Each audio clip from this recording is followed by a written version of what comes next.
자, 오늘 우리 하이델베르 요리문답 같이 공부하도록 하겠습니다. 먼저 말씀부터 보지요. 마태복음 28장 16절에서 20절. 저희가 앞으로 살펴볼 말씀인데요. 오늘 주제와 관련돼 있어서 함께 잠깐 먼저 보겠습니다. 마태복음 28장 16절에서 20절까지의 말씀입니다.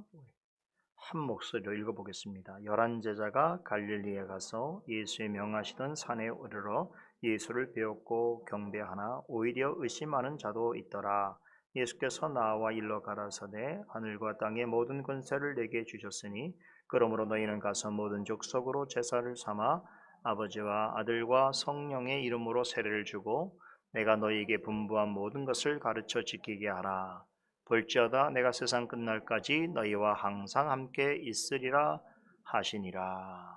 그렇죠. 오늘은 18 하이델베르 요리문답 18번째 주일 47문에서 49문까지입니다. 개혁주의 신앙고백 모음집 306페이지에 있습니다. 우리 47문부터 49문까지 문답하겠습니다. 47문. 그렇다면 세상 끝날까지 우리와 함께 있으리라는 그리스도의 약속은 어떻게 됩니까?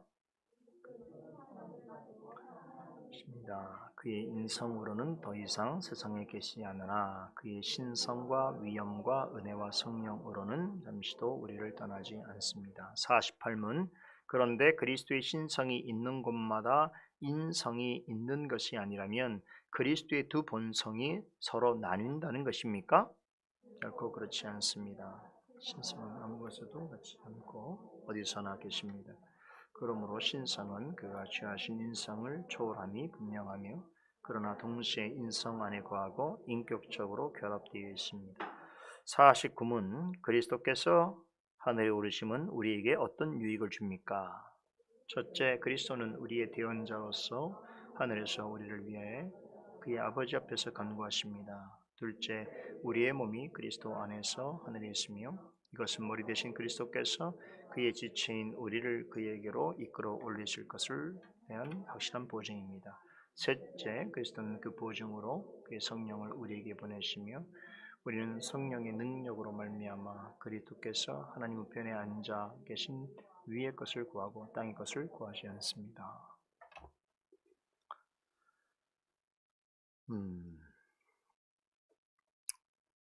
지난주와 이번 주에 우리가 나누는 하이델베르그 요리문답 18번째 주일에 관한 내용은 예수님이 하늘에 오르신 일, 즉 승천에 관하여서 묻고 답하고 있습니다. 우리는 지난주에 성경과 요리문답에서 증거하고 있는 승천의 의미에 대해서 배웠습니다. 오늘은 예수님의 승천과 관련해서 두 가지 사항에 대해서 공부해 보려고 합니다. 하나는 승천을 통해서 나타난 그리스도의 신성과 인성의 관계에 대해서 알아보고요. 또 다른 한 가지는 예수님의 승천이 우리에게 주는 유익이 무엇인가 하는 것인데 이 두 가지 사항은 매우 중요합니다. 제가 오늘 중요하다는 말을 여러 차례 할 것 같은데요. 아주 중요한 내용입니다. 먼저 예수님께서 하늘에 오르심으로써 아주 뚜렷하게 나타난 것 중에 한 가지가 바로 예수님의 신성과 인성에 관한 관계입니다. 이것을 어떻게 이해해야 될 것인가 하는 것인데요. 오늘 우리가 읽은 마태복음 맨 마지막 본문이지요. 우리가 지금 남은 본문이기도 한데 마태복음 본문은 예수님께서 제자들이 보는 앞에서 하늘로 올라가시기 전에 하늘로 올리우시기 전에 주신 말씀이죠. 예수님을 배반한 뒤에 비참한 죽음을 맞이한 가룟 유다를 제외한 11명의 제자는 예수님께서 지시하신 갈릴리에 위치한 어느 산에 모였습니다. 사도행전 1장 12절에 따르면 이 산은 베다니 근처에 있는 감람산이 확실합니다. 감람산. 지금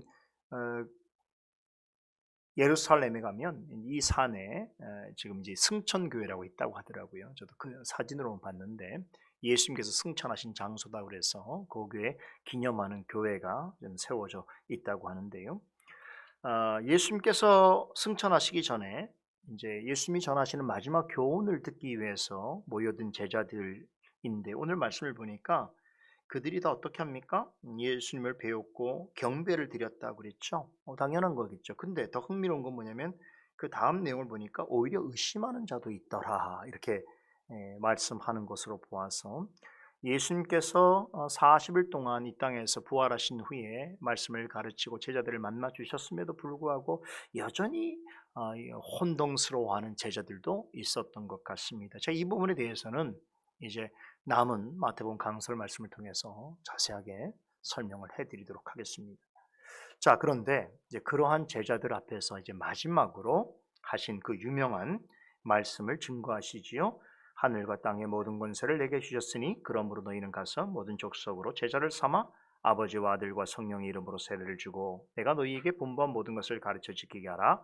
볼지어다 내가 세상 끝날까지 너희와 항상 함께 있으리라 라는 말씀이죠. 소위 예수님의 마지막 유언이라고 하기도 하고 대위명령, 사도들에게 준 위명령이라고도 불리는 이 말씀을 증거하신 다음에 제자들이 보는 앞에서 하늘로 오르셨습니다. 자, 하늘로 오르셨다라고 하는 말은 상징이나 환상이 아니라는 것이죠. 지난 시간에도 살펴본 것처럼 예수님께서 하늘로 오르신 것은 매우 역사적인 사건입니다. 예수님께서 그냥 오르신 것이 아니라 자신의 몸을 가지고 부활하신 몸 자체를 가지고 하늘로 올라가셔서 그런 예수님을 제자들이 보면서 보는 중에 하늘에 영광의 구름이 그를 가리워서 마치 그분을 호위하듯이 천사들과 함께 호위하듯이 해서 이제 하늘로 올라가시는 그런 일이 있었던 것이지요. 자, 그런데 이렇게 하늘로 오르시기 전에 다소 아이러니한 말씀을 남기셨다는 거예요. 그게 뭐냐? 내가 세상 끝날까지 너희와 항상 함께 있으리라 하셨다는 것이에요. 여러분, 만약에 이제 어느 사람이 운명을 다하면서 이제 운명을 다하는데 죽기 직전인데 남은 가족들에게 내가 너와 항상 함께 할 것이니까 너 그 사실을 기억하라 이렇게 말하면 뭐 그 상황에서 우리가 이해하는 것이지만 이제 돌아가시는 분이 항상 함께 한다면 어떻게 함께 나랑 있는 것일까 이런 생각을 하지 않을 수 없는 것이죠. 그렇죠.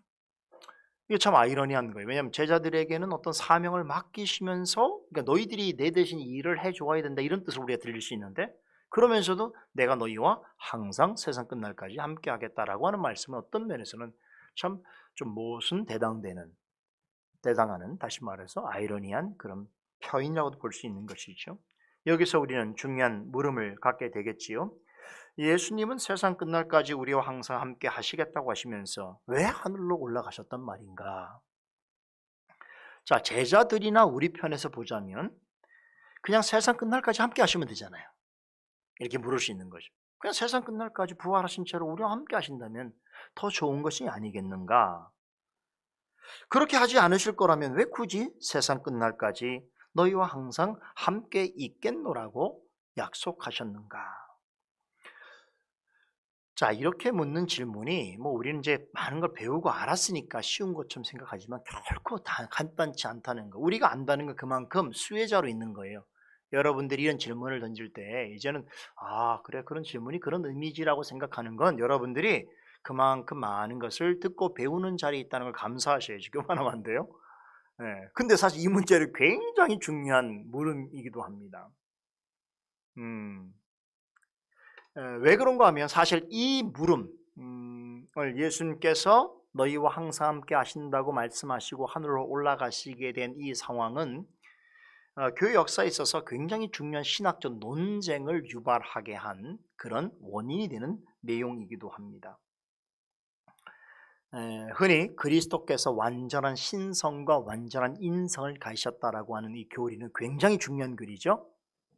이 교리를 가리켜서 이성일위 교리 이렇게 표현하기도 하는데 우리말로 일위란 그리스도께서 삼위 중에서 위격적으로 성자 하나님으로 계시다라고 하는 뜻이고요. 여기서 이성이라고 하는 것은 그리스도가 신 두 본성, 즉 신성과 인성을 동시에 지니고 계신다라고 하는 뜻입니다. 그런데 예수님이 하늘로 오르시면서 세상 끝날까지 너희와 항상 함께 계시겠다고 하셨으니 이 말씀과 관련해서 그리스도의 신성과 인성의 관계를 우리가 어떻게 이해해야 될 것인가라고 하는 물음이 제기되는 건 당연합니다. 왜 그런가 하면 하늘로 오르시면서 너희와 함께 세상 끝날까지 함께 하시겠다라고 하는 이 말씀이 신성으로 함께 하시겠다는 것인지, 아니면 인성으로 함께 하시겠다는 것인지, 아니면 신성과 인성이 동시적으로 있는 방식으로 우리와 함께 하시겠다는 것인지 궁금해할 수밖에 없다는 것이죠. 자, 이해되시죠? 바로 이러한 질문에 대하여 오늘 40문답에서 이 물음을 다루고 있습니다. 47문을 다시 봅니다.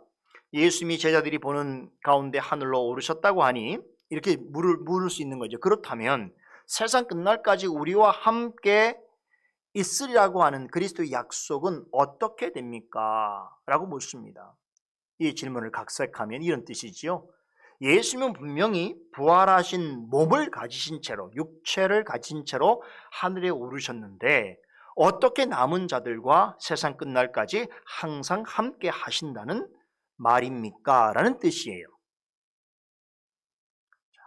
사실 이 질문은 여기서는 예수님의 승천과 관련되어 있지만 사실은 예수님의 신성과 인성의 관계를 너무나도 분명하게 드러내는 그러한 질문이기도 합니다. 그래서 사실 이 질문은 예수 그리스도에 관하여서 우리가 신학적으로 파악하고 아는 학문을 가리켜서 기독론이라고 그러거든요. 기독론. 자, 근데 기독론의 가장 핵심적인 내용 중에 한 가지가 뭐냐면 그리스도의 신성과 인성이 어떤 관계를 가지고 있느냐 이거예요. 그래서 기독론이라고 하는 주제와 관련해서 다시 말하면 그리스도와 관련해서 초대교로부터 지금 교회 시대까지도 가장 뜨거운 논쟁의 대상이 되는 쟁점 중에 쟁점 사항이 바로 이거예요. 그리스도의 신성과 인성을 우리는 어떻게 이해해야 될 것인가 라고 하는 것입니다. 즉 그리스도의 신성과 인성이 어떤 방식으로 조화를 이루고 있고 어떤 방식으로 우리와 함께 하고 있는가라고 하는 것은 이건 너무나 중요한 주제여서 이제 왜 중요한 주제인지 제가 설명을 드릴 거예요. 그러니까 여러분 잘 들으셔야 돼요. 오늘은. 네. 우리는 교회 역사 속에서 그리스도와 관련해 가장 중요한 신학적 논쟁의 답변을 오늘 얻고 있는 거예요. 그러니까 내가 미처 생각하지 못했거나 잘못 생각한 것이라도 우리가 이 역사적인 개혁교회의 신앙 고백, 요리문답을 통해서 우리가 배우게 되는데, 그런데 흥미로운 것은 뭐냐면 이 하이델베르크 요리문답이 작성되어지던 그 종교개혁 시대 때 1563년에 작성되었으니까 16세기 중반 정도 되지 않겠습니까? 16세기, 17세기 때에도 사실은 이 논쟁이 굉장히 큰 논쟁이었어요. 그리스도의 신성과 인성의 관계를 어떻게 이해하는가. 그런데 이 논쟁이 뭐를 통해서 발발했냐면 바로 성찬 논쟁이에요. 그러니까 지금 우리가 지금 공부하는 주제는 예수님의 승천인데 종교개혁 시대 때는 예수님의 승천을 통해 나타난 예수님 그리스도의 신성과 인성의 관계가 성찬이라고 하는 주제를 통하여 확 드러나게 됐단 말이죠. 이 논쟁은요, 로마 캐톨릭 교회와 개신교회, 프로테스탄트라고 하는 개신교회 사이에도 엄청난 논쟁의 주제였고요. 또 나아가서는 이 개신교 안에 이루어진 그 교파들, 다시 말하면 종교개혁 운동을 지지하면서도 역사적으로 루터 신학을 따르는 루터파가 있고 칼빈 신학을 따르는 칼빈파가 있는데, 이렇게 종교개혁의 정신을 따르는 그 개신교 교파 안에서도 이 논쟁은 대단히 중요한 논쟁이어서 역사적으로 루터 신학을 따르는 분들을 우리가 루터파, 영어로 루터란이라고 말하고요. 칼빈 신학을 따르는 분들을 그래서 개혁파, 리폼드라고 말하는데, 루터파와 리폼드가 개혁파가 구분되어진 것이 바로 이 논쟁 때문입니다. 이 논쟁이 뭐라고요? 가깝게는 성찬 논쟁이고, 성찬 논쟁의 핵심이 뭐라고요? 그리스도의 신성과 인성을 어떻게 이해하는가라는 논쟁이었단 말이죠. 자, 그래서 제가 말씀드렸잖아요. 오늘 중요하다는 얘기를 여러 번 한다고요. 오늘 우리가 다루는 주제는 예수님의 승천만의 문제가 아니고 그 승천을 통해서 나타난, 여실히 나타난 그리스도의 신성과 인성의 관계에 관한 내용인데, 이것은 교회사적으로 너무나 중요한 논쟁이었고, 그리고 종교개혁 시대 때는 결국 우리가 로마 캐톨릭 교인이 아니고 루터 교회 교인이 아니고 개혁교회 교인일 수 있었던 이유 중에 한 가지는 바로 이 논쟁의 결과예요. 그게 우리에게 와닿기 때문입니다. 자, 바로 이 주제, 다시 말하면 그리스도의 신성과 인성의 관계를 어떻게 이해하는가, 나아가서는 그 그리스도의 신성과 인성이 성찬식을 행할 때 어떤 방식으로 임재하느냐라고 하는 그 이해에 따라서 로마 캐톨릭이 될 수도 있고 루터파가 될 수도 있고 개혁파가 될 수도 있다는 것이, 이 부분에 대한 이해에 따라서 우리는 어느 교회에 속해 있는가라고 하는 것이 판명되기도 하는 것입니다. 그래서 오늘 제가 이 말씀드린 이 주제는 예수님의 승천만이 아니고 그리스도의 신성과 인성의 관계를 이 승천을 통해서 우리는 어떻게 이해해야 될 것인가 라고 하는 부분에 대한 아주 중요한 답변을 우리는 찾게 되어지는데, 자, 47문은 예수님의 승천이라고 하는 주제와 관련해서 아주 핵심적으로 이 내용을 요약해서 묻고 있습니다. 예수님은 분명히 육체를 가지신 몸으로 하늘에 오르셨는데 어떻게 세상 끝날까지 우리와 함께 하시겠다는 것인가라고 묻고 있습니다. 자, 이 물음에 대해서 우리 합당한 답변을 얻으려면, 자, 지금부터 그리스도의 신성과 인성의 관계를 우리가 잘 이해해야 되는 것이에요. 자, 이와 관련해서 47문의 답변을 보니까 두 가지로 나누어서 답변하고 있어요. 첫째는 그리스도께서 참 인간인 동시에 참 하나님이시라는 것을 강조합니다. 자, 이 점에 관해서는 제가 이미 오래전 하지만요, 우리가 이제 이 코로나 때문에 오후 모임을 못 가졌으니까 오래전이 될 수밖에 없는데, 제 기억으로 그 요리문답 5번째, 6번째 주일이었을 거예요. 그때에 바로 이 주제를 우리는 깊이 있게 공부했습니다. 그래서 예수님은 본래 참 하나님이신데 동시에 어떤 분이에요? 참 사람이시다. 그런 분이 우리에게 유일한 중보자로 오셨다. 그런데 이 하나님이 중보자가 되시는 데 있어서 한 가지 조건이 충족돼야 되는데, 그것이 뭐라고요? 하나님은 참 하나님이신 동시에 참 사람이셔야 했다. 왜 그렇습니까? 그래야 우리의 죄를 대신 치를 수 있고 또 우리의 모든 죄를 구원해 줄 수 있기 때문인 것이죠. 여러분, 여기까지 이해가시죠? 이것은 이전에 말씀드렸으니까 오늘 이 부분을 다시 한번 47문에서는 대답을 하고 있어요. 먼저 우리가 인정할 것은 그리스도는 참 하나님이시고 동시에 참 사람이신 유일한 중보자이시다. 자, 그런데 우리가 이제 좀 더 주목해서 볼 부분이 바로 47문의 두 번째 답변입니다. 둘째로, 그리스도는 인성으로는 떠나 계시지만 신성으로는 언제나 함께 하신다는 점을 강조하고 있습니다. 자, 정확하게는 요리문답에서 이렇게 답변하고 있어요. 그의 인성으로는 더 이상 세상에 계시지 않으나 그의 신성과 위엄과 은혜와 성령으로는 잠시도 우리를 떠나지 않습니다 라고 가르치고 있습니다. 자, 이 말씀을 쉽게 얘기하면 예수님께서 승천하시면서 내가 세상 끝날까지 너희와 함께 있으려고 한 그 약속은 너희와 인성으로 함께 하신다는 게 아니라는 거예요. 육신의 방식으로 너희와 함께 있는 것이 아니라 신성과 위엄과 은혜와 성령에 따라서 우리와 함께 계신다. 잠시도 떠나지 아니하실 것이다 라는 거죠. 이걸 축약하면 인성의 방식으로 함께 계시는 것이 아니라 신성으로서 우리와 세상 끝날까지 함께 하신다는 것입니다. 이 말은, 자, 우리로 하여금 예수님께서 하늘로 승천하셨는데 그 이후에 이 땅에서 예수의 육체를 찾으려 하거나 그분의 몸을 구하거나 육신적인 방법으로 그분과 함께 있으려 하는 것은 대단히 무가치하다는 거예요. 이건 무의미하다는 거예요. 더 나아가서 그렇게 하는 건 예수님을 잘못 알고 있다는 거예요. 왜냐? 예수님은 더는 인성으로는 우리와 함께 하지 않으시기 때문에. 목사님 무슨 말씀이에요? 저는 예수님을 알고 있는데요. 어떻게 알죠? 그림으로 봤는데요. 머릿결이 금발에다가 눈이 파랗고 잘생긴 이목구비. 예수님 아니신가요? 어느 교회 가니까 그 예수님의 그 형상을 다 교회 앞에다 이렇게 해놨던데요. 그 예수님 아니신가요? 누가 그래요? 예수님이라고. 예수님 누가 봤습니까? 목사님 그 명화에 보면 예수님 많이 나오지 않습니까? 다 상상해서 그린 거죠. 뭐 예수님 사진을 보고 그린 건 아니잖아요. 여러분,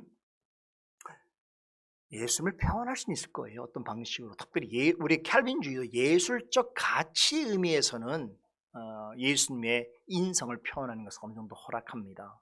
그러나 그렇게 표현된 그 예술품이 예수님은 아닌 거예요. 그걸 잘 아셔야 돼요. 네. 그러니까 뭐 예수님을 이렇게는 표현할 수 있지만 그 대상이 예수님인 줄 알고 그분은 저란다면 그건 우상이 돼버리는 거겠죠? 그런 일은 우리가 있을 수가 없는 거죠. 그죠? 더 중요한 것은 뭐냐면 예수님께서는 우리와 육신의 방식으로 함께 계시지 않는다는 것이. 자, 그럼 어떻게 우리와 함께 계시는가? 예수님 분명히 하늘 오르시면서 내가 너희와 세상 끝날까지 함께 하신다고 하셨는데 그 말씀을 우리가 고지고대로 믿는다면 어떻게 함께 하시는가? 그래서 오늘 답변 주는 거예요. 예수님은 인성의 방식으로 우리 함께 하시는 것이 아니라 신성을 가지신 하나님으로서 여전히 우리와 함께 계신다라는 것을 이야기한다는 것이죠. 그 방식이 뭐냐면 그분의 신성과 위엄과 은혜와 성령으로서 함께 계시는 것이다라고 표현하고 있습니다. 자, 이런 설명을 여러분이 듣기에는 그 참 뭐 간단하고 쉬운 설명이군요 라고 생각할지는 모르겠습니다만 그렇다면 어떻다고 그랬어요? 여러분들이 만수혜자다. 제가 이렇게 설명드리는 걸 이제는 척척 알아듣는다 그러면 여러분들은 굉장히 큰 복이 있는 거예요. 신학교를 가본 적도 없고 뭐 그렇다고 비싼 신학책을 사서 본 적도 없고 그렇잖아요. 뭐 그런데도 여러분들이 이런 걸 잘 이해한다는 건 여러분들이 이미 이런 내용들을 잘 숙지할 수 있도록 잘 교육을 받았다. 김병 목사가 잘했다. 이 얘기를 하는 게 아니라 그런 얘기 아닙니다. 여러분이 잘 교육받았다. 이걸 말하는 거예요. 귀한 일입니다. 왜냐하면 이런 걸 몰라서 예수님을 너무 사랑하지만 오늘 아침에 여인들에게 뭐라고 그러셨어요? 하나님께서 보내신 천사가 뭐라고 그랬어요? 그렇게 정성스럽게 향품을 사다 준비해서 예수님의 시신에 발라드리려고 갔는데 이 방식은 유대 장로법에서는 가장 그러면 존귀한 어떤 그런 장례의 방식이었단 말이에요. 그런데 뭐라고 얘기했습니까? 그걸 가지고 들어가 보니까 무덤 안 텅텅 비어있고 예수님 시신 없잖아요. 그러니까 천사가 뭐라고 그랬어요? 너희는 십자가에 죽은 예수를 찾으나 이거란 말이에요. 그때 그들은 몰랐기 때문에 부활이 정확하게 뭔지 몰랐기 때문에 죽은 예수를 찾을 수 있지만 지금도 죽은 예수를 찾으면 안 되는 거예요. 살아계신 분이 그분은. 아시겠어요? 그러니까 그림에 보고 막 절을 하고 막 예수님의 육신을 찾는다는 건 뭐면 죽은 예수를 찾고 있는 것도 같은 거예요.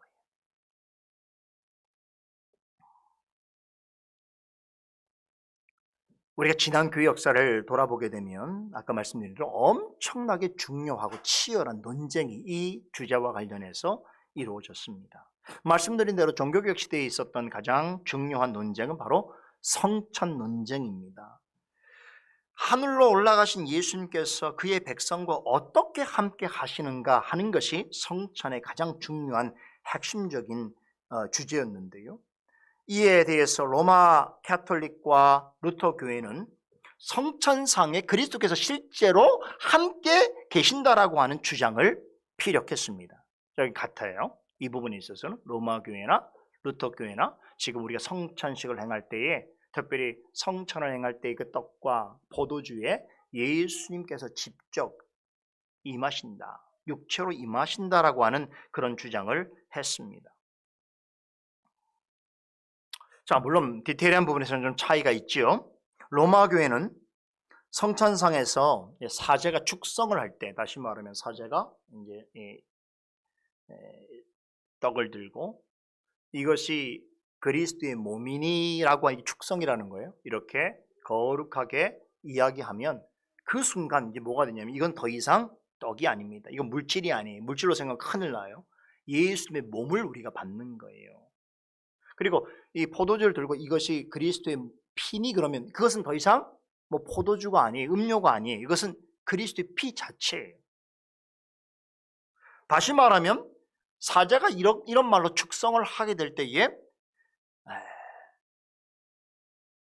떡과 포도주가 그리스도의 실제 몸과 피로 바뀐다는 주장을 했습니다. 이게 뭐예요? 화채설이라는 거예요. 다시 말해서 예수 그리스도의 몸과 피가 성찬의 떡과 포도주로 완전히 화학적이고 물리적인 그런 변화를 일으킨다라고 하는 그런 주장 때문에 로마 교회는 사실 이 성찬상의 떡과 포도주는 어떻습니까? 이거는 그냥 대상이 아니에요. 이거를 신성시합니다. 그리고 사용한 후에도 예수님의 육체를 모시듯이 그렇게 대합니다. 이게 다 신학적인 이런 주장 근거 때문에 그런데요. 반면에 루터교회는 이런 방식으로 로마 교회 화채설은 반대했습니다. 그러면서도 그리스도께서 성찬상에 있는 떡과 포도주에 그럼 어떻게 임하냐고 했을 때 로마 교회처럼 완전히 그렇게 변한다고 하는 건 로마 교회의 입장이고 그렇게 할 수 없잖아요. 종교개혁이라고 하는 건 로마 교회의 잘못된 신학으로부터 성경으로 찾아가는 그런 신학이기 때문에 루터는 어떤 생각을 했냐면 이것이 신부가 축성할 때에 예수 그리스도의 몸과 피로 완전히 변하는 건 아니라도 적어도 그리스도께서 우리가 행하는 믿음으로 행하는 그런 성찬상의 떡과 포도주 위에 가운데 아래에 임하신다 이렇게 표현했어요. 이걸 가리켜서 공제설이라고 하는 거예요. 공간적으로 임하신다는 것을 인정한 거예요. 어떤 방식으로? 변하는 건 아니지만 그 위에 가운데 아래에 임하신다라고 얘기했습니다. 루터교가 이런 주장을 하게 된 것은 그리스도의 신성과 인성에 관해서 다음과 같이 이해했기 때문입니다. 루터교에서는 예수님이 부활승천하신 이후에도 신성과 인성이 서로 교류한다라고 하는 일종의 이걸 좀 신학적으로 속성 교류의 교리예요. 속성 교류의 교리. 다시 말하면 그리스도의 신성과 인성이 어떻게 된다는 거예요? 서로 교류가 가능하다는 거예요. 이걸 인정했기 때문에 예수님의 신성과 인성의 교류가 가능하기 때문에 신성이 있는 곳에는 인성이 나타날 수가 있고 인성이 머무는 곳에 신성이 함께 할 수 있다라는 주장을 하게 된 거예요.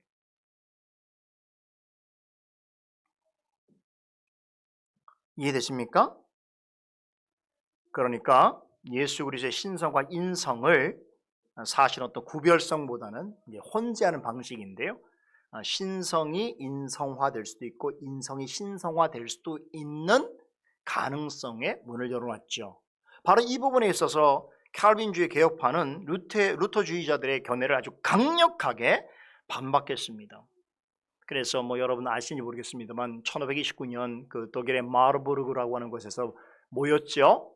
개혁파 인사들과 루터파 인사들이 모여서 우리 서로 같이 종교개혁하는 사람들인데 서로 이렇게 분리되면 되겠냐고 해서 함께 모였어요. 그래서 그 회합을 통해서 하나의 프로테스탄트를 사실 건설하기 위해서 애를 썼어요. 근데 거기에서 15가지가 6가지의 문항 중에서 다 맞았는데 마지막 한 가지에서 의견이 너무 달랐어요. 그 의견이 바로 이 성찬에 관한 이 그리스도의 신성과 인성에 관한 주장이었어요. 그러니까 개혁파들의 입장에서 볼 때는 지금 루터주의자들의 견해는 사실은 로마 캐톨릭의 견해하고 그렇게 큰 차이가 없는 거예요. 다시 말하면 그리스도의 신성이 인성이 되고 인성이 신성화될 수 있다고 한다면 결국 신성과 인성이 뭐가 되는 거예요? 혼합하고 혼재되어지는 양상으로 있게 된다는 거죠. 거기에 대해서 개혁파는 신성과 인성은 그리스도의 동일한 본성이 아니고 고유한 특징을 가지고 있어서 구별되어야 한다. 아주 쉽게 말하면 신성은 신성대로, 인성은 인성대로의 특징이 남아있다. 그러므로 이 두 가지 양성은 서로 분리시키거나 완전히 나뉘어지거나 혼합시켜서는 안 된다는 것이었습니다. 말씀드린 대로 루터주의자들의 주장대로 한다면 그리스도의 신성과 인성에는 고유한 구별이 사라지고 거기에는 혼합과 혼재만 남게 될 것입니다. 결국 그렇게 되어지게 되면 사실 루터교회 입장에서 우리는 로마교회 화채설을 반대합니다라고 얘기하지만 나중에는 어떻게 될 거예요? 로마교회 화채설도 결국 뭐냐면 육체가 신성화되는 거죠. 그렇죠? 그렇기 때문에 예수님의 육체라고 명명한 축성한 그 떡을 뭐하는 그 앞에 절을 할 수 있도록 가능한 거예요. 왜냐하면 이건 더 이상 떡이 아니고 예수님 몸이 돼버렸으니까. 이해되시죠? 그러니까 어떤 물질이 신성화될 수 있게 되는 거죠. 그러니까 이런 방식이 된다면 루터 교회에서 주장하는 바도 실제로는 로마 교회의 주장과 큰 차이가 없다는 것이죠. 여러분, 결국 루터주의나 로마 교회의 주장을 따르면 예수님의 인성이 신성화될 수 있기 때문에 다시 말하면 인성은 신성처럼 어디에나 존재할 수 있다라고 하는 주장이 돼버릴 수밖에 없어요. 그러니까 어디에 존재한다는 건 뭐예요? 이걸 좀 어려운 말로 편재설이라고 그러는데 그리스도의 신성은 어디나 있을 수 있죠. 그렇죠? 그러니까 우리가 신성이 편재하다는 말이 있어서는 우린 부담이 없어요. 당연한 거예요. 그런데 인성이 편재하다 그러면 어떻게 인성이 편재할 수 있을까요? 인성이 신성화되면 돼. 그러면 그 인성은 어느 곳에 머무는 것이 아니라 모든 곳에 머물 수 있다는 거예요. 실제로 그 인성이 신성으로 나타날 수도 있는 거예요. 그래서 로마 교회에서는 예수님의 신성이 된 인성을 이렇게 쫓아다니는 거예요. 어느 곳에 예수님이 나타날 수 있어요.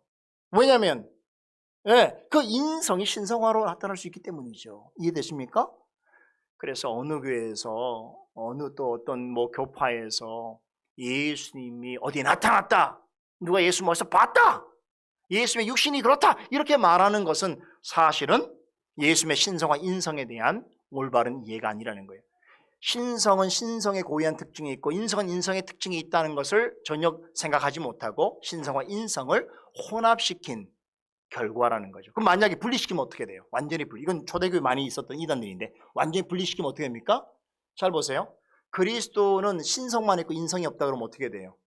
그 나타나신 그리스도는 가짜가 되겠죠? 그렇죠? 그렇죠? 그러니까 그 역사적 그리스도를 부정하는 것이 돼버리고 그러면 그리스도는 신성을 없고 인성만 있으면 어떻게 되는 거예요? 그리스도는 하나님이 아니시죠. 그 초대교회는 이렇게 두 양성을 아주 극단적으로 분리시킨 이단들이 있었어요. 근데 종교개혁 시대는 그건 아니고 어떻게 하면 신성과 인성을 이렇게 관계성을 어떻게 설명할 것인가에 대한 어떤 그런 관심이 컸던 것이죠. 그것이 성찬 논쟁을 통해서 아주 극적으로 드러나게 된 것이고요.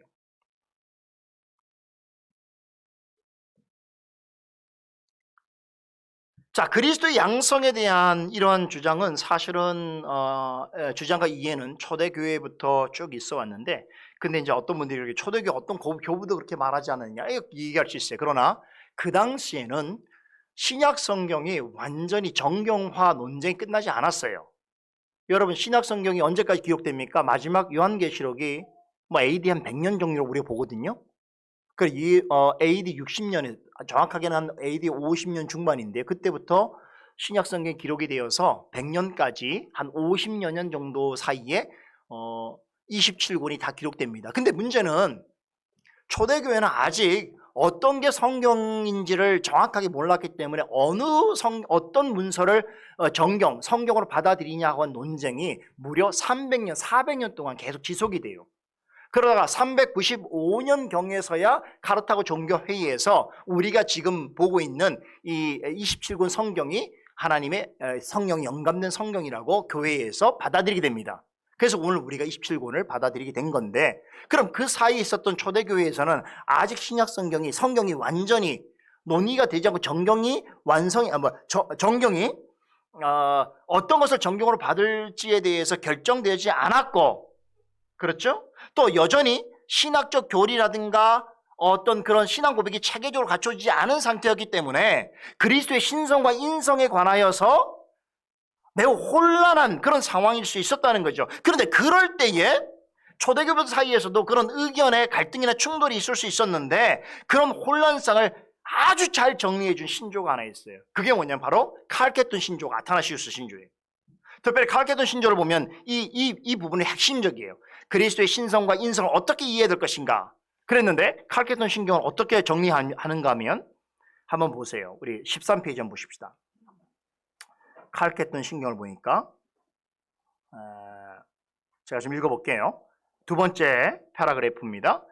우리는 성자이시오 주님이시오 독생자이신 유일하신 한 분 그리스도를 고백합니다. 그분은 두 본성으로 인식되는데 여기까지 우리 다 이해되죠? 신성과 인성이 있으세요? 근데 그 두 본성이 혼합되지도 않고 변화되지도 않고 분할되지도 않고 분리되지도 않음을 인정합니다. 그런데 그렇다고 해서 어떻게 되느냐? 두 본성은 인격적인 통일을 이룬다고 하여 양성의 구별이 없어지는 것은 아닙니다. 오히려 각 본성의 특징이 보존되고요. 각 본성의 특징이 뭐예요? 신성은 신성대로, 인성은 인성대로의 특징이 보존되고 양성이 하나의 인격, 즉 그리스도, 성자 그리스도라고 하는 그 위격의 인격에 따라서 일치를 이루는 것이다. 이렇게 고백을 하고 있는 것입니다.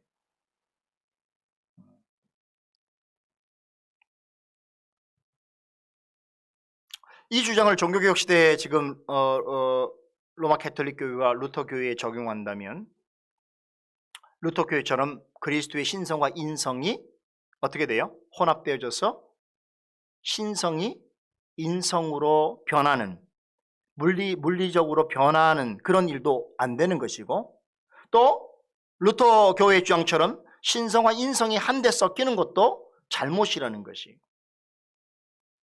이런 점에서 로마 교회 화채설이나 루터 교회 공제설은 이런 칼케톤 신경과 같은 정통교회의 가르침에 크게 벗어난 주장이다 이렇게 말할 수 있습니다. 그리스도의 인성은 처음부터 끝까지 인성으로서의 고유한 특징을 가지고 있습니다. 그렇기 때문에 하늘에 오르신 후에는 인성으로는 즉 몸으로는 더 이상 이 땅에 계시지 않는 것이죠. 이런 인성의 고유한 특성이 있다는 것이. 그러면 지금 그리스도의 인성은 어디에 계십니까? 하늘 우편에 계시지요. 그렇다면 예수님은 우리와 완전히 동떨어져 있는가? 만약에 인성만 가지고 계신다 그러면 우리와 동떨어져 있겠지요. 우리와 관계하지 않는 것이겠죠. 교류가 없겠죠. 그러나 그렇지 않다는 것이죠. 왜 그렇습니까? 예수님께서는 인성의 방식으로 우리와 함께하지 않지만 오늘 47문 보니까 신성과 위엄과 은혜와 성령을 따라서 변함없이 우리와 함께 하고 계시다는 것이죠. 그렇기 때문에 성찬상에 그리스도께서 임재하신다는 것, 임하신다는 것이 신성과 위엄과 은혜와 성령을 따라 영적으로 임재하시는 것을 의미한다라고 하는 칼빈주의 개혁파의 성찬론은 매우 성경적인 것이에요. 성경은 예수님께서 인성을 따라서 하늘로 올라가셨다고 전합니다. 다만 그분의 신성은 영원 전부터 하늘에 계셨으며 또한 택한 백성과 언제 어디서나 함께 계십니다. 그러므로 신성이 하늘에 올라가거나 땅으로 내려올 필요가 없는 것입니다. 그러니까 우리가 예수님께서 하늘로 오르셨다는 것은 부활하신 육체로서 올랐다는 것이 예수님의 신성이 올라갔다는 건 아니에요. 신성은 어디나 있는 것이죠. 원래 신성이 있던 곳이 하늘이기도 하죠. 이건 뭐 표현이 그런 것이고 신성은 어느 곳에 있기 때문에 예수님의 신성이 하늘로 올라간 것은 아닙니다. 이에 대해서 48문은 그리스도의 신성이 있는 곳마다 인성이 있는 것이 아니라면 그리스도의 두 본성이 서로 나뉘어진 것이냐고 묻습니다. 신성의 특징이 반드시 인성에 나타나지 않는다고 해서 그리스도의 신성과 인성이 완전히 상관없이 분리되어 있는 것인가 라고 생각하면 안 된다는 것을 다시 한번 지적하고 있는 것이에요. 자, 여러분, 신성은 인성을 초월해 있는 것이죠. 자, 그럼에도 예수님의 신성은 인성 안에도 있었어요. 그러니까 예수님이 우리와 다른 점이 그런 거죠. 예수님의 인성은 그 신성이 그 인성 안에 계셨기 때문에 예수님을 우리가 가르쳐서 예수님은 참 하나님이시요 동시에 참 사람이라고 하는 것을 이야기해 주는 겁니다. 이를 칼케톤 신조와 하이델베르 요름답은 예수님의 신성과 인성이 서로 혼동되거나 분리되거나 나누는 일 없이 그분 안에서 인격적인 통일을 이룬다. 인격적으로 결합되어 있다라고 표현하는 것입니다. 자, 이렇게 말씀드리면서도 제가 조금 한계를 느끼는 것은 지금 우리가 살펴보고 있는 예수님의 신성과 인성에 관한 논의는 사실 예수님을 우리가 직접 배울 때까지, 어떻게 배울 때? 예수님과 같은 몸을 가지고 있는 방식으로 예수님을 배울 때까지는 신비가 있다는 사실 우리는 부정하면 안 돼요. 다시 말하면 우리가 모든 것을 다 알 수는 지금은 없습니다. 여기에는 우리의 인식과 경험의 한계가 분명히 있어요. 왜냐하면 우리는 신성을 가져본 적도 없고 또 우리의 본성이 부활하신 몸으로서 변화되지 않은 상태이기 때문에 예수님의 신성과 인성을 딱 이렇다라고 우리의 인식을 가지고 말하기에는 너무나 초월적인 내용이에요. 그럼에도 불구하고 우리가 노력해야 될 것은 뭐냐면 성경에서 가르치는 데까지, 성경에서 예수님의 신성과 인성을 어떻게 가르치는가. 그런데 오늘 우리가 예수님이 부활하신 기사뿐만 아니라 우리 정통 개혁교회의 그런 신앙 고백과 그런 요리문답에서 뭐라고 우리에게 가르쳐 줍니까? 부활하신 예수님께서는 인성으로는 더는 우리 함께 계시지 않는다. 인성으로 하나님 우편에 계시지만 그러나 그의 신성으로, 그의 위엄과 존귀와 영광과 성령에 따라서는 우리와 함께 계시기 때문에 예수님께서 하늘로 오르시면서 내가 너희와 함께 세상 끝날까지 함께 하신다는 것은 인성의 방식으로 함께 하신다는 것이 아니라 그의 신성으로 우리와 함께 하신다는 것이니, 그분이 하나님이시고 그의 신성으로 우리와 함께 하신다는 건 뭐예요? 더 우리와 가까운 것이죠.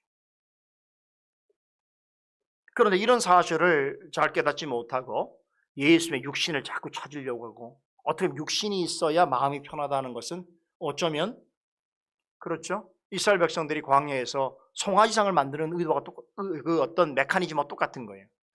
우리가 길을 잃고 있는데 어디로 가야 될지도 모르고 지금 모세가 시내산에 올라간지 내려올 생각을 하지 않고 이러면 우리는 길을 잃어버렸어요. 그럼 어떻게 해야 되는 거예요? 신이 우리에게 있어야 되잖아요. 그래서 애굽의 신을 시각적으로 눈으로 보이게끔 한 것이에요. 그렇죠? 그 얘기 뭡니까? 신이 우리와 함께 한다는 걸 뭘로만 느끼는 거야? 인성적으로만 느끼는 방식이란 말이에요. 이게 이방 종교예요. 그런데 기독교는 그렇지 않다는 거예요. 예수님께서 비록 우리와 인성적으로 함께 계시지 않는다고 해서 그래서 우리와 관계없이 계시는 것이 아니다, 이 얘기란 말이죠.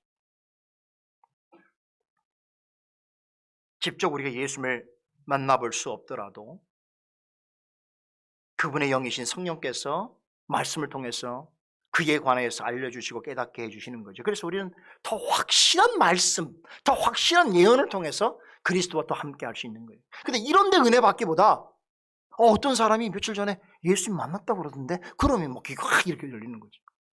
나도 좀 만날 수가 없어? 돈 가지고 좀 어디 집회에 와봐. 뭐 이런 거 하는 말이에요. 이러면 마음이 흔들리는 거예요. 네? 이렇게 심각하게들 만나요. 오후 시간은 조금 우리 편하게 합시다. 네. 자, 여러분 보세요. 예수님께서 육신적으로 함께 계시는 거와 그의 영이신 성령께서 영원한 말씀으로 우리와 함께 하시는 거와 어느 것이 더 여러분 신뢰가 하고 더 확실할까요? 여러분, 물론 예수님께서 뭐 우리랑 같이 정말 이 예수님과 우리의 제자들처럼 함께 이렇게 있다고 한다면 정말 좋을 일이지요. 그래, 그건 하나님의 뜻이 아니에요. 그래서 그분은 부활하신 다음에 하늘로 올라가셨어요. 우리를 위해서 올라가셨어요. 좀 이따 우리 배울 거예요. 왜 올라가셨는지. 우리를 위해서 올라가셨어야 돼요. 그럼에도 불구하고 그 예수님을 이 땅에 끌어내려서 육신적으로 함께 있어야만 그분이 나와 함께 있다고 생각하는 것은, 이것은 사실은 전혀 올바른 믿음이 아니다라는 거죠. 특별히 보세요. 마태복음에 우리 마지막 두 구절을 보면 여기에 어떤 때 예수님께서 우리와 세상 끝날까지 함께 하시겠다고 그러셨냐면, 여러분 아무 때가 아닙니다. 뭐 아무런 일을 해도 예수님께서 그러니까 이런 게 범신론이에요. 판데이즘이라고 그러죠. 잘못하면 어떤 생각이냐면 뭐 어느 곳에든지 예수의 신령이 있어서 뭐 그런 사람 있잖아요. 여기에도 예수님의 영이 있고 저기에도 영이 있고, 그럼 뭐가 되는 거예요? 또 그 앞에 가서 절하는 거예요? 예수의 신령한 것이 거기 있으니까. 그런 방식이 아니에요. 그렇게 하면 그런 걸 범신론이라고 그래요. 그렇죠? 그렇게 하면 안 되기 때문에 말씀에는 세상 끝날까지 함께 한다는 게 어떤 방식으로 함께 하냐를 이 말씀해 주고 있어요. 그게 뭐냐? 오늘 말씀해 보니까 먼저는 보세요. 순서가 좀 바뀌긴 했습니다만 19절에 보니까 뭐예요? 모든 족속으로 제자를 삼아 아버지와 아들과 성령의 이름을 뭘 주고? 세를 준다는 거 뭘 얘기하는 거예요? 성례를 행할 때. 삼위 하나님의 이름으로 성례를 행할 때. 두 번째 20절을 보세요. 뭐 할 때? 너에게 분부한 모든 것을 가르칠 때. 여러분, 지금 뭐가 생각납니까? 은혜의 방편 생각나죠? 말씀과 성례. 주의 뜻대로 말씀과 성례를 올바르게 행할 때, 언제까지요? 그리스도께서 다시 오실 때까지. 그러할 때에 세상 끝날까지 함께 하신다는 거예요. 뭐 아무런 짓해도 함께 하신다는 거 아니에요. 그래서 이 명령은 개인에게 준 명령이라보다는 교회에 준 명령이라고 볼 수 있어요. 어떤데 그 교회와 세상 끝날까지 함께 하시는가? 말씀이 온전히 그리스도가 분부하신 그 말씀을 온전히 선포하는 곳, 그리고 그 말씀대로 그리스도의 임재와 우리와 함께 하심을 나타내는 성례를 행하는 것. 결국 은혜의 방편이 올바르게 활용되어지는 그러한 교회 사역 가운데 세상 끝날까지 함께 하시겠다는 거예요. 이게 제가 마지막 사실 말씀인데 오늘 또 전하게 된 거예요. 마태복음 마지막 말씀, 이게 얼마나 큰 위로고 힘인지 몰라요. 눈으로 보이는 방식으로 함께 하시는 게 아니라 말씀과 성령으로, 말씀과 성례 가운데 성령께서 그 일을 통하여 우리에게 함께 하실 때에 세상 끝날까지 주께서 우리와 모든 신성과 위엄과 은혜와 성령을 따라 함께 계신다라고 하는 것이죠. 우리가 그래서 이렇게 교회를 통해서 주신 은혜의 방편들을 잘 사용할 때 그리스도께서 함께 계시는 거예요. 믿으십니까? 이게 믿음인 거예요. 이게. 그렇지 않으면 미신이 되는 거예요. 오늘 뭐 예수님이 뭐 김병현 목사님 속에 확 들어와 갖고 막 대신 얘기해 주면 안 되나? 내가 오늘 교회 갔더니까 막 예수님이 문을 활짝 열고 나를 맞이해 주면 안 되나? 내가 좀 어렵고 힘들 때 예수님께서 꿈속에 나타나셔서 자, 봐라. 십자에 못 박힌 이 손을 봐라. 이렇게 말씀해 주시면 위로가 되지 않을까? 이런 생각은 사실 미신인 거예요. 그런 방식으로 꿈속에라도 여러분 그렇게 나타나지 않는 건 여러분 복인 거예요. 오히려 그러면 혼란스러운 거죠. 그렇죠. 말씀으로 우리 함께 하시는 거예요. 교회 사역과 함께 하시는 거예요. 그리고 교회에 있는 성도들과 함께 하시는 거예요. 자, 이제 남은 시간에는 승천, 예수님의 승천이 우리에게 주는 유익에 대해서 간단히 살펴보겠습니다. 예수님께서 하늘로 오르신 일은 성육신과 십자가 죽음과 부활과 마찬가지로 우리에게 큰 유익을 주기 위함인데 어떤 유익을 주기 위함인가? 49문답에 아주 잘 정리해서 소개하고 있습니다. 세 가지를 말하죠. 49문 보니까 첫째는 승천하신 그리스도는 우리의 대언자로 계신다는 것이에요. 어떤 분들은 예수님께서 하늘로 오르신 일 이렇게 이해하는 분이 있을까요?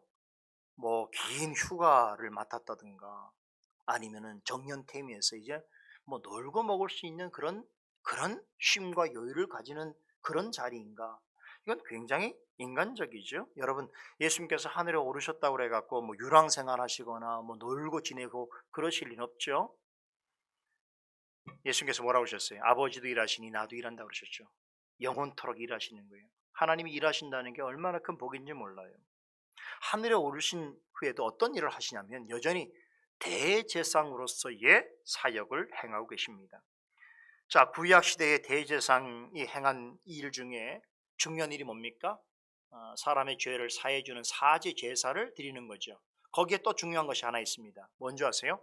사죄를 받은 사람을 위해서 하는 중보 기도인 것입니다. 그래서 제가 우리 성도님들도 그렇고 교회 자녀들에게도 그 성소에 관하여서 설명을 드린 적이 있는데 동문을 딱 열고 들어가면 뭐가 있어요? 번제단이 있죠. 번제단 뭐라고 했어요? 우리의 죄를 사하는 것을 의미한다고 그랬죠. 그리고 지나서 가면 뭐가 있어요? 물두멍이 있죠. 물두멍에 손 씻죠. 그렇죠. 그리고 나서 성소로 들어가면 성도 맞은편에 뭐가 있어요? 분향단이 있잖아요. 그 분향단에 뭐 한다고 그랬어요? 향을 놓으면서 기도한다고 그랬죠. 그러니까 대제사장의 가장 중요한 일을 우리가 얘기하면 두 가지인데 하나는 뭐냐면 죄진 자의 죄를 사해주는 제사를 집행해 주는 거고, 근데 이는 예수님께서 이미 이루셨잖아요. 그렇죠? 그 다음에 할 일이 뭐냐? 그런 죄진 자를 위해서 뭐 하는 거예요? 기도해 주시는 거예요. 그렇죠? 예수님께서는 하늘에 올라가셔서 대제사장으로서 여전히 사역하시는데 그게 무슨 사역입니까? 우리를 위하여 그야말로 중보 기도해 주시는 사역인 것입니다.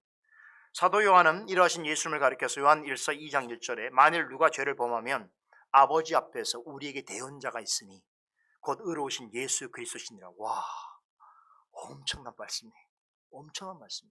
이미 죄를 사함받았지만, 구원받았지만 여전히 우리는 죄를 짓죠. 그런데 그런 죄를 지을 때마다 염려할 것이 없느니라. 뭐라고 그랬습니까? 하나님 아버지 앞에 누가 있다고요? 대언자. 이 대언자라는 뜻이 뭔지 아세요? 그러니까 우리말로는 대언자로 번역되어 있지만 원 뜻은 변호자가 있다는 거예요. 왜 변호자가 필요한 줄 아세요? 우리가 죄 짓잖아요. 하나님의 자녀인데 죄 짓습니까? 안 짓습니까? 죄 짓잖아요. 그럼 죄 지으면 누가 나를 참소합니까? 사탄이 참소하는 거예요. 우리 양심에, 우리 여러 상황에서. 야, 봐, 너 이렇게 너 죄 짓는 꼴 봐. 너 그거 보니 네가 어떻게 하나님의 자녀라고 네가 생각을 해? 하나님이 죄 용서해 준 거 너 믿을 수 있는 거야? 내가 보기에는 말이야, 너는 이렇게 복상 망해도 넌 당연한 거야. 이게 지금 누구한테 얘기하는 거예요? 그렇죠. 사탄이 욥한테 참소하는 거잖아요. 그러니까 나의 무능함과 연약함을 근거로 인해서 내가 마치 하나님의 구원에서 떨어진 자처럼 그렇게 참소, 헐뜯는다는 거예요. 있잖아요. 그런 일들이 만약 예수님께서 하늘 아래서 우리를 위해서 대언하지 않으신다면, 변호해 주지 않는다면 우리 어떻게 되는 줄 아세요? 양심이 꺼려서 못 사는 거예요. 만약에 주님께서 나를 위해서 내가 지은 죄에 대해 주님께서 변호해 주지 아니하신다면 사탄의 공격에 우리는 완전히 죽는 거예요. 죽어버려요.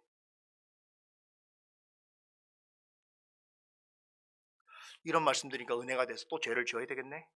이런 사람이 있다면 그건 좀 골치 아픈 일이죠. 그렇죠.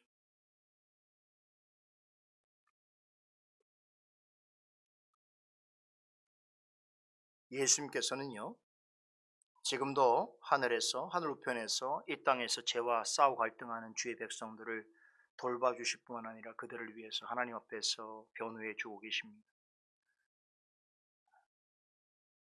여러분, 우리가 죄 지은 우리가, 날마다 죄 가운데 있는 우리가 멸망하지 않고 끝까지 하나님 구원의 자리에 있게 된 것이 여러분 나 때문이 아니에요. 내 자신 때문에. 그걸 아셔야 돼요.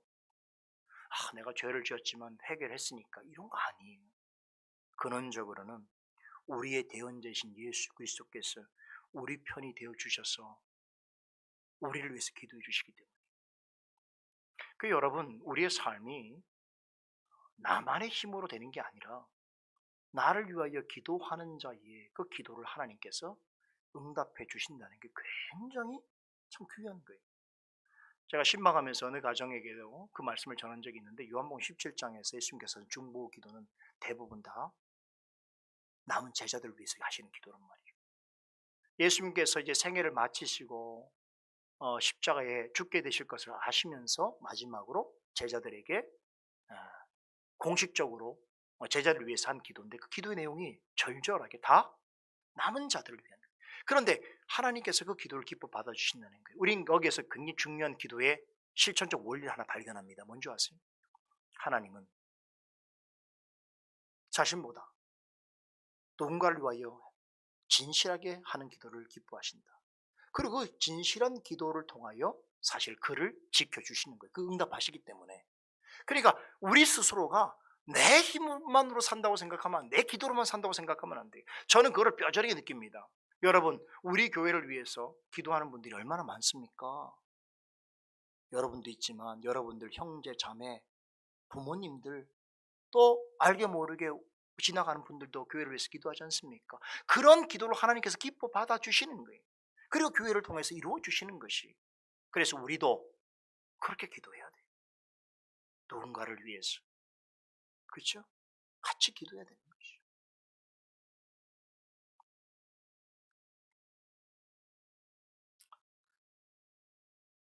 하나님께서는 우리 예수 그리스도, 우리 대언자이신 예수 그리스도께서 우리를 위해서 기도하실 때에 우리에게 구원의 은혜를 베푸십니다.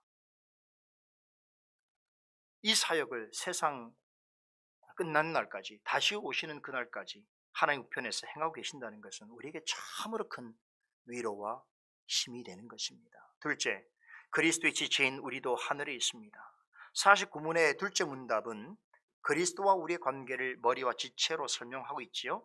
우리의 머리이신 그리스도께서 하늘에 계시다면 그분의 지체인 우리도 하늘에 있는 것으로 보아야 한다. 좀 이상한 말일 수도 있죠. 목사님, 내가 지금 여기 이 땅에 사는데 내 몸이 하늘에 있다고 무슨 얘기입니까? 라고 물을 수 있습니다만, 여러분 사실 이것은 성경에서 늘 가르치는 그런 설명입니다. 우리는 비록 이 땅에 지금 살고 있지만 그러나 이 땅은 우리의 진짜 본향이 아니라고 하지요. 빌립보서 3장 20절에서는 사도 바울이 뭐라고 합니까? 우리의 시민권은 어디 있다고요? 하늘에 있다고 하지요.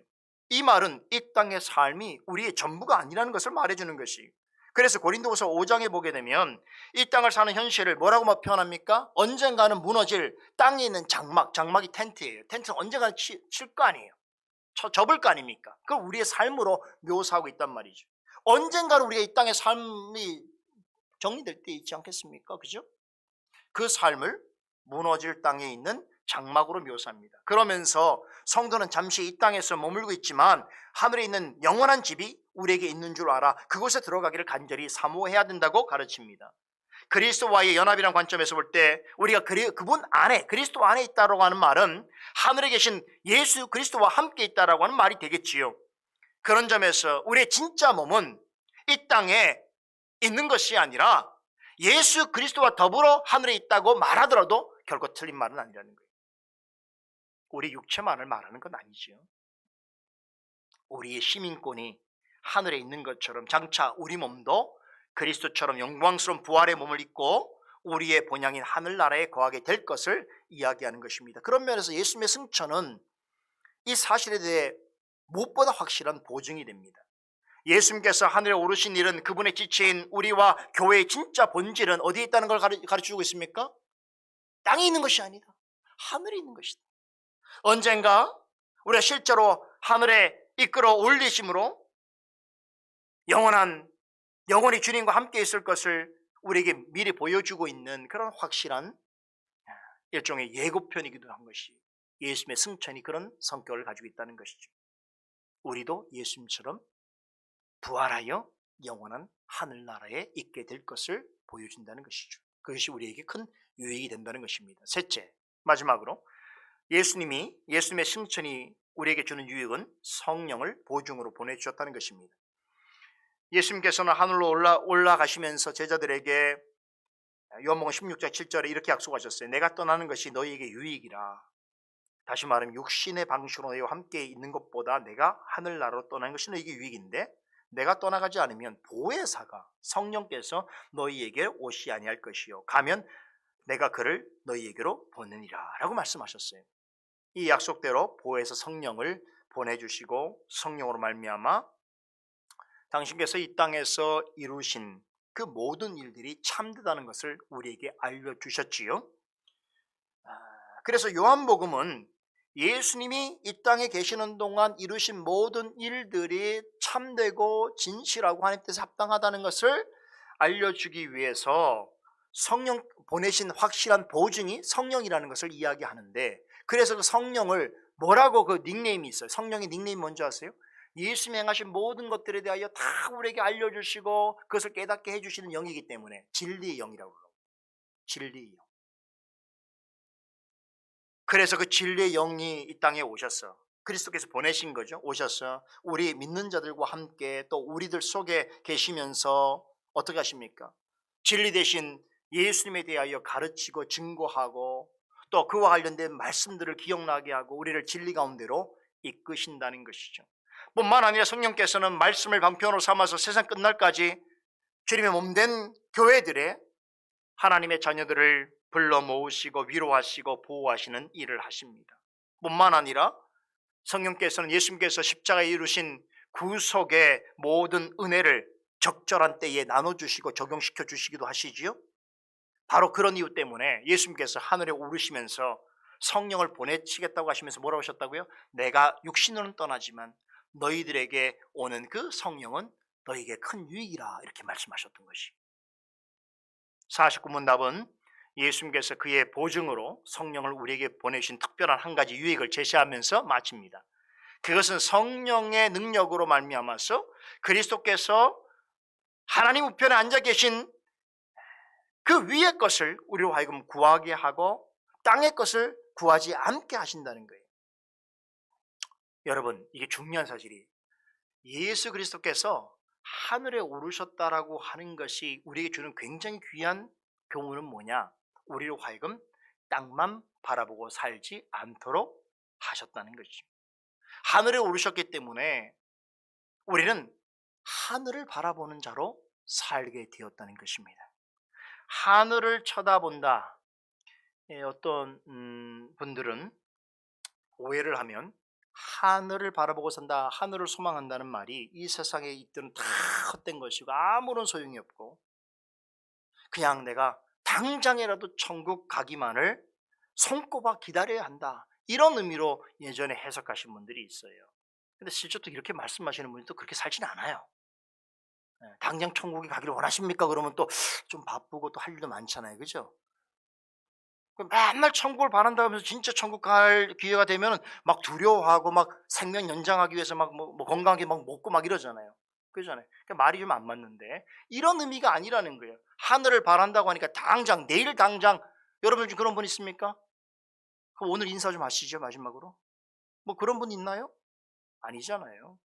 하늘을 소망한다는 것이 당장에 천국 가기만을 손꼽아 기다리는 것이 참된 신앙이다, 이런 의미는, 물론 이런 경우는 특별하게 있어요. 예를 들면 아주 큰 고초 가운데 있다든가, 우리 옛날 뭐 일제시대처럼 주님을 믿다가 감옥에 가서 지금 더 이상 살아날 수 있는 희망이 없는 상태에서 주님의 마지막 부르시는 그 순간을 기다린다든가, 중병에 걸려 있다든가 뭐 이러면 이건 가능한 일일 수 있습니다만, 일상적인 삶을 살면서는 이런 의미가 아니라는 것이죠. 현실 도피적이고 염세적이고 이원론적인 신앙은 우리 기독교에서 말하는 참된 신앙이 아닙니다. 여러분, 성도에게 맡겨진 이 땅의 삶도 매우 중요합니다. 사람이 사람을 낳고 또 먹고 입고 자라고 배우고 공부하고 직장을 얻고 연애를 하고 가정을 꾸리고 교회를 다니고 뭐 또 여가를 생활을 누리고 또 여러모로 돕고 나누고 하는 그런 모든 삶들은 이 땅에서 경험하는 것이고 성도에게도 매우 중요한 일입니다. 그럼에도 한 가지 확실한 것은 뭐냐면 우리는 그리스도인으로서 이 땅의 것만을 바라봐서는 안 된다는 거예요. 이 땅을 누리는 것은 있어도 이 땅에서만 살아가는 자처럼 그렇게 살아가서는 안 된다는 것이, 이 땅에서 주어진 삶을 우린 열심히 살아가되 하늘의 것을 사모하는 마음으로 살아가야 한다는 것입니다. 다시 말해서 하늘의 소망을 바라보면서 믿음으로 우리가 복된 삶을 살아야 한다는 것이죠. 그러기 위해서는 어떻게 될까요? 성령으로 말미암는 도우심과 성령께서 공급하시는 능력이 절대적으로 필요합니다. 예수님께서는 지금도 하늘에서 성령으로 말미암아 우리를 위하여 이 일들을 이루고 계십니다. 예수님이 하늘로 오르신 일의 의미와 유익을 깊이 음미하는 사람은 그래서 이 땅을 살 때에요, 여러분, 그냥 대충 살지 않아요. 주님께서 주신 삶의 의미를 생각하면서 더 큰 확신을 가지고 이 땅에서 나를 부르시는 그날까지 말씀을 쫓아서 성령의 뜻 가운데 살기를 힘쓰는 거예요. 게으르고 나태하고 방탕하고 헛되게 사는 것은 주님의 사람이 아니에요. 그렇지 않습니다. 절대로 진실한 그리스도인은 그렇게 살라고 살 수가 없습니다. 주님께서 나를 부르시는 날까지 나에게 주신 삶의 목적이 있는 것을 알고 본분이 있는 것을 알고 최선을 다하는 것이, 성령의 뜻을 쫓는 것이, 이 점을 명심하면서 성령의 도우심과 능력에 힘입어 이 땅을 사는 동안에 주님께서 오르신 하늘을 우리도 같이 소망하면서 살아가게 된다고 한다면 우리가 예수님의 승천은 우리에게 큰 유익이 될 것이다, 우리에게 소망이 될 것이다, 이런 생각을 하게 됩니다. 믿으십니까? 여러분들도 그런 면에서 언젠가 우리도 하늘나라로 부름을 받을 때가 있을 때인데 우리가 그때를 늘 생각하면서 주님께서 우리에게 보여주신 승천의 의미와 유익을 잘 깨달아 살아가는 우리 모두가 되기를 간절히 바라면서 우리 문답 해설을 마칩니다. 기도하십시다. 하나님, 감사합니다. 오늘 이 시간에도 우리 문답을 통해서 그리스도의 승천에 관한 또 중요한 내용들을 또 배우고 익힐 수 있도록 하신 것 감사드립니다. 그리스도께서 하늘에 오르셨다는 것은 우리에게 더 큰 유익을 주시기 위한 것인지를 더 깨닫게 됩니다. 특별히 보내신 성령께서 말씀을 통해서 또 교회를 통해서 또 은혜의 방편들을 통해서 우리와 늘 세상 끝날까지 함께 하신다는 그 약속을 마음 깊이 되새기오니 하나님, 우리가 함께하는 교회와 우리의 가정들과 우리의 삶 가운데 세상 끝날까지 우리를 주님의 품으로 부르실 그날까지 함께 해주실로 믿습니다. 또한 우리가 그리할 때까지 주님께서 주신 그 본분을 잘 최선을 다하여 감당하여 참으로 주님 앞에 갈 때에 착하고 충성한 종이라는 칭찬 얻을 수 있도록 주여 도와주시옵소서. 이제 또 우리의 부르심의 자리로, 우리의 삶의 자리로 나아갑니다. 하나님 오늘 주신 은혜를 따라서 또 저희가 힘있게 한 주를 주의 뜻 가운데 또 살아갈 수 있도록 도와주시고 안전하게 지켜주시고 보호하여 주시고 모든 삶 가운데 동행하여 주시옵소서. 예수 그리스도 이름으로 기도드리옵나이다. 아멘.